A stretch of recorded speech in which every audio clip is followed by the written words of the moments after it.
নমস্কার বন্ধুরা, অত্যন্ত গুরুত্বপূর্ণ একটি খবর চাকরি প্রার্থীদের জন্য। রাজ্য সরকারি চাকরিতে যোগ দেওয়ার ক্ষেত্রে বয়সের ঊর্ধ্বসীমায় ছাড়ের মেয়াদ আরও 2 বছর বৃদ্ধি করল নবান্ন। অর্থাৎ এটি আগেই সিদ্ধান্ত ঘোষণা হয়ে গিয়েছে। হয়তো আমার পুরনো ভিডিও দেখলে আপনারা দেখতে পাবেন, সেখানে রাজ্য সরকারি চাকরিতে বয়সের যে ছাড়ের ঊর্ধ্বসীমা সেটা বৃদ্ধি করার খবর এর আগে জানানো হয়েছে, কিন্তু সরকারি বিজ্ঞপ্তি তো প্রকাশ করতে হবে।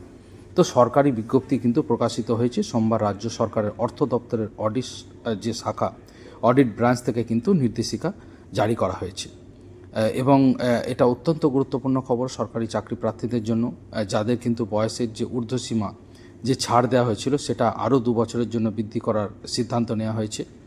এবং রাজ্য সরকারি চাকরি প্রার্থীদের জন্য মুখ্যমন্ত্রী এটা ঘোষণা করেছেন, এবং সেখানে ঊর্ধ্বসীমায় যে ছাড়ের বিষয়টা সেটা আরও 2 বছরের জন্য বৃদ্ধি করার সিদ্ধান্ত গ্রহণ করেছেন নবান্ন থেকে। যদিও আরও যদি বৃদ্ধি আরও 2 বছরের জায়গায় আরও 3-4 বছর বৃদ্ধি করা হতো সেটাও অত্যন্ত গুরুত্বপূর্ণ সিদ্ধান্ত হতো। আপাতত 2 বছরের জন্য বৃদ্ধি করার সিদ্ধান্ত নেওয়া হয়েছে।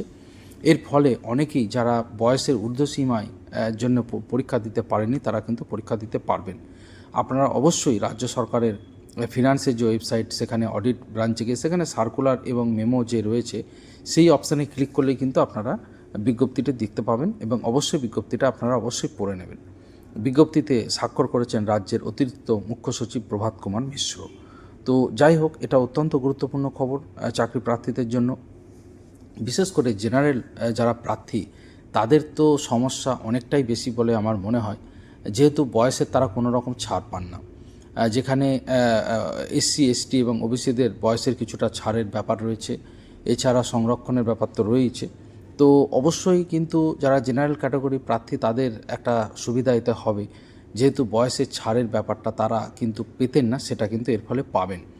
এবং অর্থ দপ্তরের এই বিজ্ঞপ্তিতে জানানো হয়েছে যে ভারতের সংবিধানের 309 নম্বর অনুচ্ছেদে প্রদত্ত ক্ষমতা বলে রাজ্যপাল West Bengal services raising on age limit, অর্থাৎ ওয়েস্ট বেঙ্গল সার্ভিসেসের যে রাজ্যপাল চাইলে কিন্তু করতে পারেন। রাজ্যপাল অর্থাৎ সরকার তার নিজের, গভর্নরের সরকার হয়, সরকারের নিজের হয়। যিনি রাজ্যপাল তিনি সিলেক্টেড হলেও, ইলেক্টেড না হলেও সরকারটা কিন্তু রাজ্যপালের, এবং রাজ্যপালের নাম নেই অর্থাৎ গভর্নরের নাম নেই কিন্তু অর্ডারগুলো পাবলিশড হয়, এবং সেটা কিন্তু একটা এক্সিকিউটিভ অর্ডার হয়। তো সেই অর্ডারের যে রুলস 1981, তাতে একটি গুরুত্বপূর্ণ সংশোধনী আনা হয়েছে।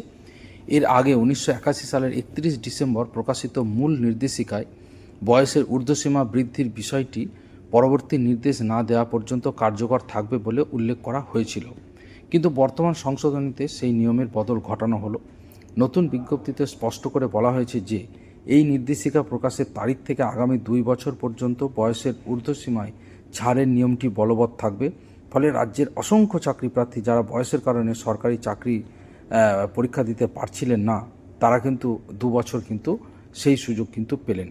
শুধু মেয়াদ বৃদ্ধিই নয়, চাকরি প্রার্থীদের স্বার্থ সুরক্ষিত করতে এই বিজ্ঞপ্তিতে একটি বিশেষ সংরক্ষণের কথা উল্লেখ করা হয়েছে, যেখানে বলা হয়েছে যে আগামী 2 বছর পর যখন এই বর্ধিত বয়সসীমা শেষ হয়ে যাবে তখনও কিছু ক্ষেত্রে প্রার্থীরা সুবিধা পাবেন।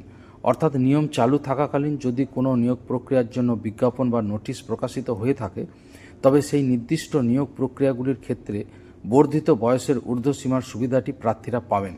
অর্থাৎ আমি যে কথাটা বন্ধুরা শুরুতে বলছিলাম, যে এটা আরও যদি বৃদ্ধি করা হতো, 2 বছর কেন, আরও 3-4 বছর যদি বৃদ্ধি করা হতো এই ছাড়ের সময়টা, তাহলে আরও সুবিধা হতো। তো দেখুন এখানে বিজ্ঞপ্তিতে কিন্তু সেই কথাই বলা হয়েছে।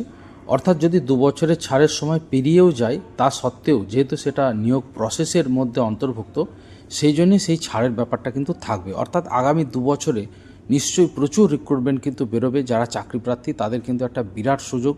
বর্তমান রাজ্য সরকার বেকার ছেলেমেয়েদের কথা ভেবে কিন্তু কর্মসংস্থানের বিষয়ে অত্যন্ত জোর দিয়েছেন, এবং অত্যন্ত প্রশংসার যোগ্য রাজ্যের বেকার ছেলেমেয়েদের জন্য কিন্তু চাকরির কিন্তু দুয়ার খুলে গিয়েছে বলা যায়। এবং এই সময়টা যারা ভালো করে খেটে পড়াশোনা করবেন তাদের কিন্তু চাকরি কোথাও না কোথাও হয়ে যাওয়ার সম্ভাবনা রয়েছে। রাজ্য সরকারের এমন জনকল্যাণমুখী পদক্ষেপের ফলে রাজ্যের বেকার যুবক এবং যুবতীরা অনেকটাই স্বস্তি পেলেন বলে মনে করছে ওয়াকিবহাল মহল। আনন্দবাজারে তাই লেখা হয়েছে। প্রশাসনিক স্তরে দ্রুত নির্দেশিকা কার্যকর করতে সংশ্লিষ্ট সকল বিভাগগুলিকে এর প্রতিলিপি পাঠানো হয়েছে ইতিমধ্যেই। তো অত্যন্ত গুরুত্বপূর্ণ খবর চাকরি প্রার্থীদের জন্য।